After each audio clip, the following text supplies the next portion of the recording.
So nag-target siya, tinignan niya, pause for a minute, binitawan niya, bullseye. Sandali, nagpalakpakan ng tao, biglang tumahimik lahat. Nagtaka siya bakit tumahimik. Tinignan niya, bullseye. Bullseye pala nung katabi niya. Ang tinamaan pala niya, hindi niya bullseye. Doon pala sa target nung katabi niya.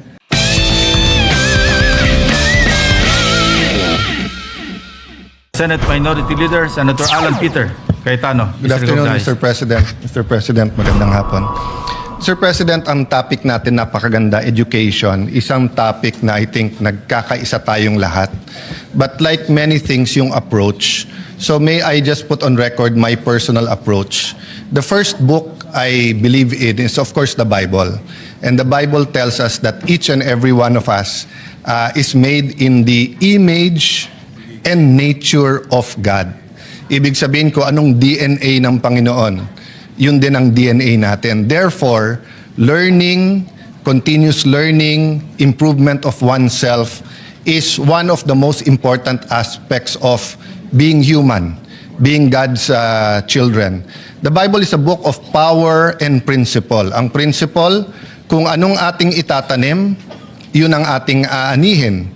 So hindi natin pwedeng sabihin, kukunti ang ating itatanim sa edukasyon, tapos malaki aanihin natin. Di natin pwedeng sabihin mangga itatanim natin, santo lang ating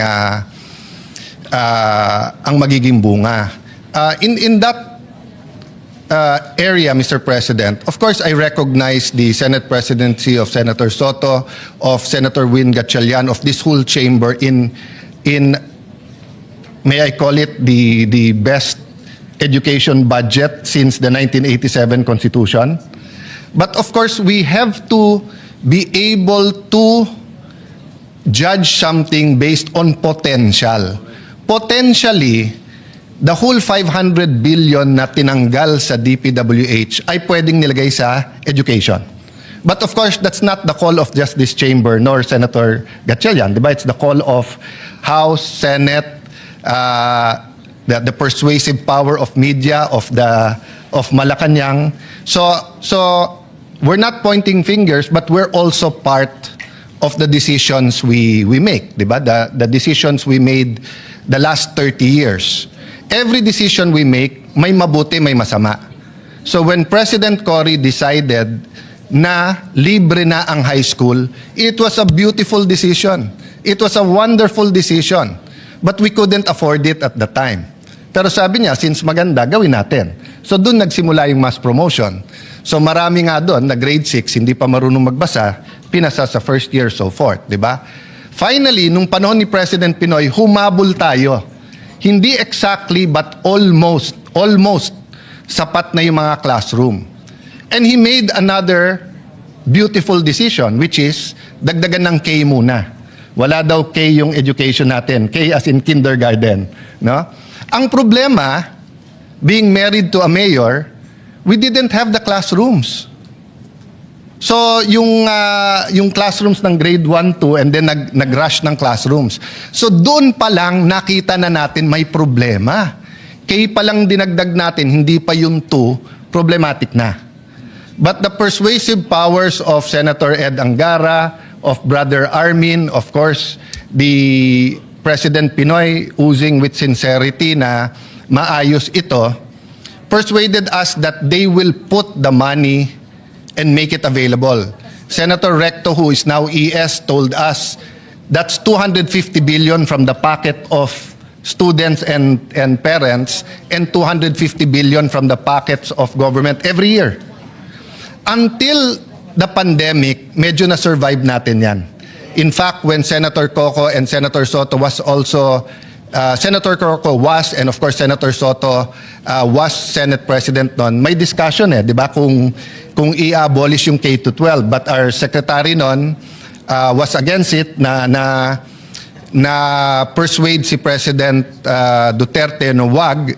And in fact, na-persuade pa nga siya na free na rin yung college. At least, scholarship sa mga state universities. So, in terms of intention, Mr. President, I do not doubt the intention of all of these authors of EDCOM, Senator Lawrence sa Higher Ed and Technical Ed, Senator Bam sa Basic Ed,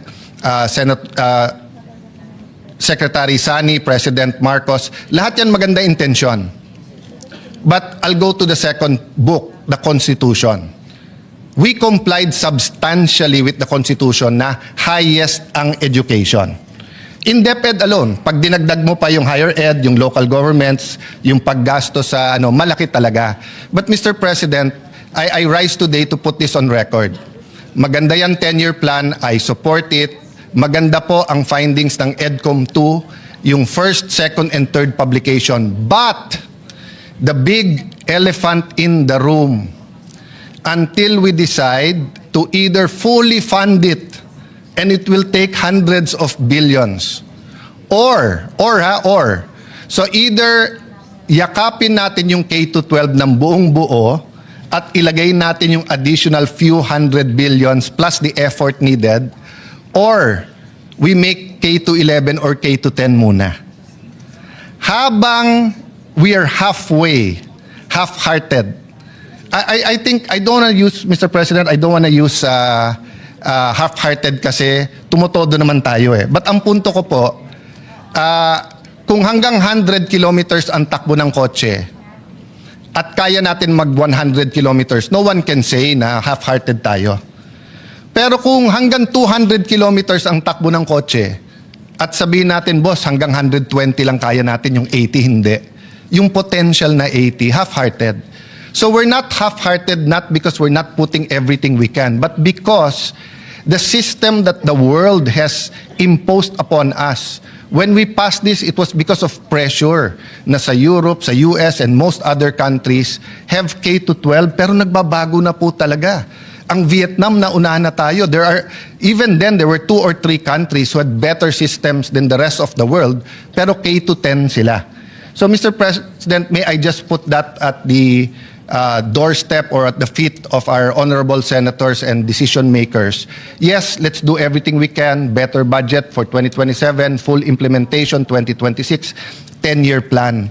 But sooner or later, hindi natin pwedeng hindi pag-usapan.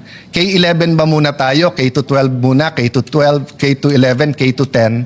Or fully funding it?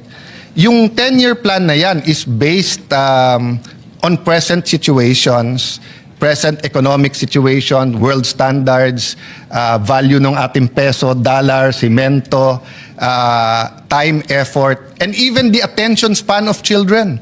Remember nung lumabas tong problema na to ng reading 3 R's, reading, writing, arithmetic. Hindi na totoong R, pero yun ang tawag ng bata tayo, SP, di ba? Reading, writing, arithmetic. Wala ka pang social media. So ang sabi lang nila alam nyo, pare, may konting pastor, konting influence. Parents, malaki influence. Barkada, mas malaking influence. At TV ang may influence. Mr. President, the reality is most in highly urbanized cities, half day ang pasok. Half day ang pasok. Ang biggest influence ngayon po ay yung screen ng kanyang cellphone. And unfortunately, most of the time, it is not educational. So, Mr. President, until we have classes that are 7 to 3 or 8 to 4, and until our schools have basketball courts, volleyball courts, chess tournaments, debate club, ballet, martial arts, i-accelerate natin paggawa ng classroom. Walang lupa So every classroom na itatayo mo, meron mawawala na track and field or na covered court, or magigiba ka ng 4-story to make a 10-story. Pero in the meantime, lalong lumala kasi yung 4-story. Maraming cities, wala ng lupa na mabili or it takes so long para magkaroon ng bagong classroom. So kung tatanungin tayo ngayon, effort, AAA po tayo. Outstanding po tayo. Lahat ng effort nilalagay natin. Pero let me end this way. Akala ko biro to, pero ginugel ko, totoo talaga. There was this Olympian na ang sinabi sa kanya, hindi niya kailangan ng bullseye. Malapit lang sa bullseye, gold medal na siya. Archery. So nag-target siya, tinignan niya, paused for a minute, binitawan niya, bullseye. Sandali, nagpalakpakan ng tao, biglang tumahimik lahat. Nagtaka siya bakit tumahimik. Tinignan niya, bullseye. Bullseye pala nung katabi niya. Ang tinamaan pala niya, hindi niya bullseye. Doon pala sa target nung katabi niya. Baka naman po yung tinatarget natin K-12 ay target ng Estados Unidos, target ng Europe, target ng ibang ng Japan. Pero sa Pilipinas po, kailangan natin linawin ang ating target. Thank you, Mr. Majority Leader, Mr. Senate President, for this opportunity. Kung may opinion po kayo tungkol sa isyong ito, ilagay lang sa comment section. Huwag kalimutang mag-like, mag-share, at mag-subscribe para sa mas marami pang makabuluhang diskusyon tungkol sa mga usaping mahalaga sa ating bansa. Maraming salamat po sa panunood. Muli, ito po ang Life and Things channel na nagsasabing mas maganda ang may pakialam kesa sa walang alam. Hanggang sa muli!